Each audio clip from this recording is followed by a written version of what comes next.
കൊടും കുറ്റവാളി ഗോവിന്ദചാമി ജയിൽ ചാടിയ സംഭവത്തിൽ അന്വേഷണം ക്രൈംബ്രാഞ്ചിനെ വിടും. നിലവിൽ കണ്ണൂരിലെ പ്രത്യേക സംഘമാണ് അന്വേഷണം നടത്തുന്നത്. മുഖ്യമന്ത്രിയുടെ നിർദ്ദേശപ്രകാരമാണ് പുതിയ തീരുമാനം. എന്നാൽ ഇത് സംബന്ധിച്ച് ഉത്തരവ് ലഭിച്ചിട്ടില്ലെന്ന് Kannur city police commissioner Nitin Raj പറഞ്ഞു. സിറ്റി അസിസ്റ്റന്റ് കമ്മീഷണറുടെ നേതൃത്വത്തിലാണ് നിലവിൽ ഗോവിന്ദചാമിയുടെ കേസ് അന്വേഷിക്കുന്നത്. ജയിൽ ചാടാൻ ഗോവിന്ദചാമിക്ക് ആരുടെയും സഹായം ലഭിച്ചിട്ടില്ലെന്നാണ് ജയിൽ DGP സമർപ്പിച്ച റിപ്പോർട്ടിൽ പറയുന്നത്. എന്നാൽ ഗോവിന്ദചാമിയുടെ ജയിൽ ചാട്ടത്തിൽ സുരക്ഷാ വീഴ്ചയുണ്ടെന്നും രാത്രി ഡ്യൂട്ടിയിലുണ്ടായിരുന്ന ജീവനക്കാർക്ക് വീഴ്ച സംഭവിച്ചെന്നും റിപ്പോർട്ടിൽ പറയുന്നുണ്ട്. ഗോവിന്ദചാമി ജയിൽ ചാടിയതുമായി ബന്ധപ്പെട്ട് 4 ജയിൽ ഉദ്യോഗസ്ഥരെ സസ്പെൻഡ് ചെയ്തിരുന്നു. ജൂലൈ 25-ന് പുലർച്ചെയാണ് ഗോവിന്ദചാമി കണ്ണൂർ സെൻട്രൽ ജയിലിൽ നിന്നും ചാടിയത്.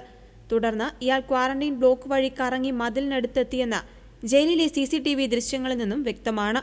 തുടർന്ന് തുണി ഉപയോഗിച്ച വടമുണ്ടാക്കി അത് മതിലിന് മുകളിലെ ഫെൻസിംഗിലേക്ക് എറിയുകയായിരുന്നു. ഗോവിന്ദചാമി ജയിൽ ചാടി 3 മണിക്കൂറിലധികം കഴിഞ്ഞാണ് പോലീസ് ഇക്കാര്യം തിരിച്ചറിഞ്ഞത്. തുടർന്ന് CCTV ദൃശ്യങ്ങളും പരിസരവും പരിശോധിച്ചു. 6 മണിയോടെ ജയിൽ ചാട്ടം സ്ഥിരീകരിച്ചു. 7 മണിയോടെ മാത്രമാണ് പോലീസ് പരിശോധന ആരംഭിച്ചതും കണ്ണൂർ പോലീസിന് വിവരം കൈമാറിയതും. തുടർന്ന് പോലീസ് നടത്തിയ പരിശോധനയിൽ 10:30-യോടെ ഗോവിന്ദചാമിയെ കണ്ടെത്തി. തളാപ്പിലെ ആളൊഴിഞ്ഞ പറമ്പിലെ കിണറ്റിനുള്ളിൽ നിന്നായിരുന്നു ഇയാളെ കണ്ടെത്തിയത്. കിണറ്റിൽ ഒളിഞ്ഞിരിക്കുകയായിരുന്നു ഗോവിന്ദചാമി. തുടർന്ന് ഇയാളെ കണ്ണൂർ പോലീസ് സ്റ്റേഷനിലേക്ക് കൊണ്ടുപോയി.